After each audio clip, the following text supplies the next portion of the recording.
Now that I am older and have experienced some things, I realize that you were there in problems seen and unseen. I thank you for your goodness, and I thank you for your grace. Without your love and tender mercy, I would lose this Christian race. Now I can say, I love you, Jesus. You've been so good to me. You died on Calvary. You died on Calvary. Now I can say, I love you, Jesus. Thank you, God. You've been so good to me. One more time and loud, loud, loud. Now I can say, I love you, Jesus. Been so good to me. Died on Calvary. Died on Calvary. Now I can say, I love you, Jesus. Thank you, God. You've been so good to me.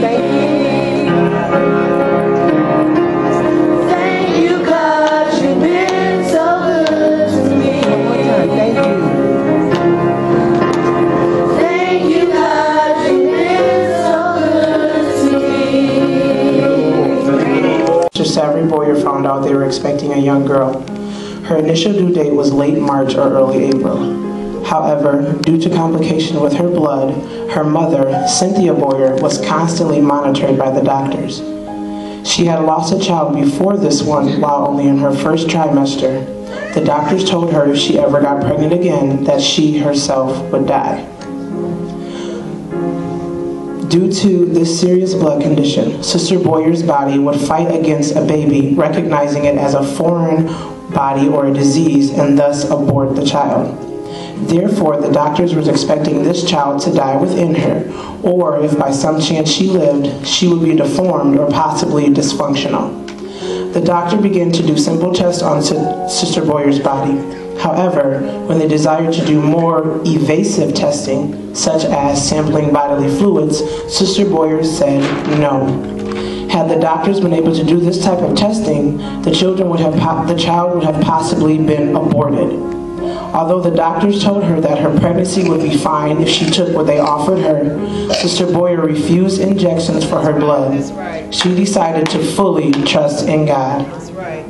The doctors added pressure for a cesarean or a C-section. When she said no, the cesarean was set against her wishes for March 15 at 10 o'clock in the morning. Sister Boyer had made up her mind that if that time had come and she had not delivered, she was not going to have the cesarean. On March 15th, at 6:30 in the morning, Christina Boyer came forth naturally. My Lord, my God, amen, amen. After Christina was born, she was diagnosed with a disease called polycythemia. It was unheard of to Sister and Brother Boyer. Her blood would thicken like paste. It was so thick that it could not circulate through her bodies. The doctor wanted to test or experiment on Christina. It was a new disease to them. They didn't exactly know how to treat it. When Sister Boyer said no, the doctors brought court to the hospital with her without the judge being present. The court ruled in the favor of the doctors. However, God gave them a nurse who ruled in their favor, who favored them, and her name was Nicole. Nurse Nicole told her, "I respect your wishes." Sister Boyer's desire was that Christina would take no medicine and that God would heal her completely on his own. So the nurse said, "I respect your wishes." And she said that she would insert salt water only in through her belly button, and if it worked, it worked. If not, then not.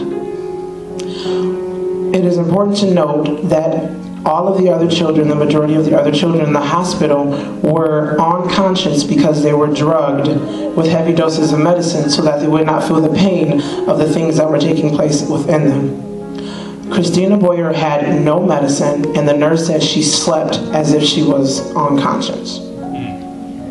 There was a large needle injected into her belly. Christina flinched not one bit, as if she felt nothing. The salt water was inserted into her blood, and her blood thinned. After this, the doctor refused to feed her. Sister Boyer asked if she could feed her himself, and he refused, saying no, her organs were shutting down, and she was dying. The doctor left on a 2-day vacation, and the nurses snuck Sister Boyer into the hospital and allowed her to feed Christina.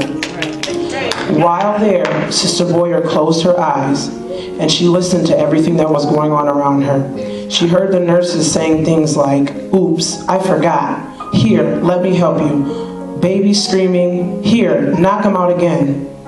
At that moment, Sister Boyer began to thank God for bringing her child forth. My God. The nurses gave Christina to Sister Boyer. They told her whatever happened to them, just happened to them. She snuck her out of the hospital that night. All 6 of Sister Boyer's children are medically impossible. Today, standing before you is Christina Nicole Boyer, 9 years old, a living witness that God is still working. Hello, amen.